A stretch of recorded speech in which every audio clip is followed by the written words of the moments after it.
మాట్లాడుతున్నానంటే Telugu Desam party పోటీ చేసేది ఇక్కడ జనసేన అభ్యర్థులు సహకరించాలి.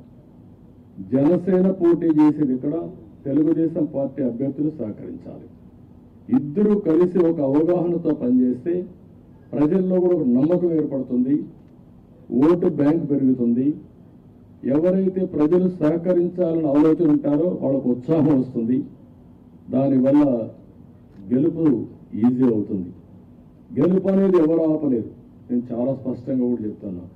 ఎందుకు ఆ ధీమాతో చెప్తున్నట్టు ఎప్పుడైతే తెలుగుదేశం జనసేన కలిశామో ఆ రోజే గెలిచామని వైఎస్ఆర్ కాంగ్రెస్ పార్టీ కాడుపడేశారు.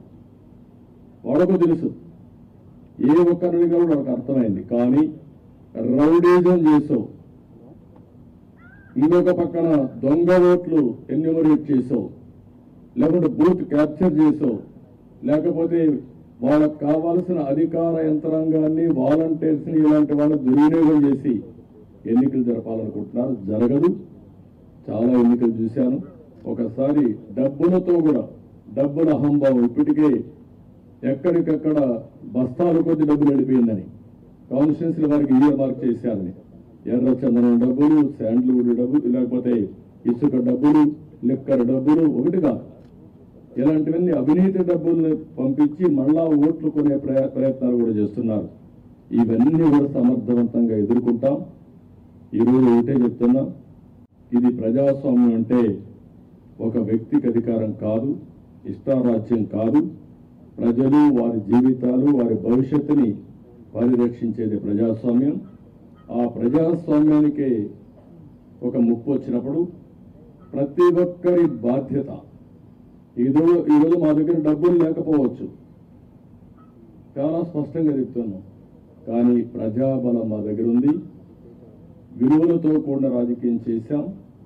ఇంకొక పక్కన ప్రజల సహకారం కానీ, అదే సమయంలో అందరూ వారి భవిష్యత్తు కోసం పనిచేస్తారని నమ్మకం మాకుంది.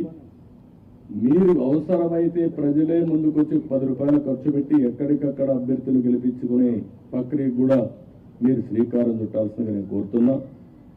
ఒక పక్క 5 కోట్ల ప్రజలు, ఒక పక్క ఒక అహంభావంతో, ధనబలంతో, పెత్తందారి విధానాలతో, రౌడీలతో వస్తున్నటువంటి పార్టీ ఇంకొక పక్క. అందుకే ప్రజలందరినీ కోరుతున్నా, మీరు ఆలోచించాల్సిన అవసరం ఉంది. మా బాధ్యత మేము చేస్తాం, మీ బాధ్యత మీరు చేయండి, సహకరించమని మరొకసారి అందరినీ కోరుకుంటూ సహకరిస్తారని చెప్పి ఆశిస్తూ, జై హింద్, జై తెలుగుదేశం, జై జనసేన.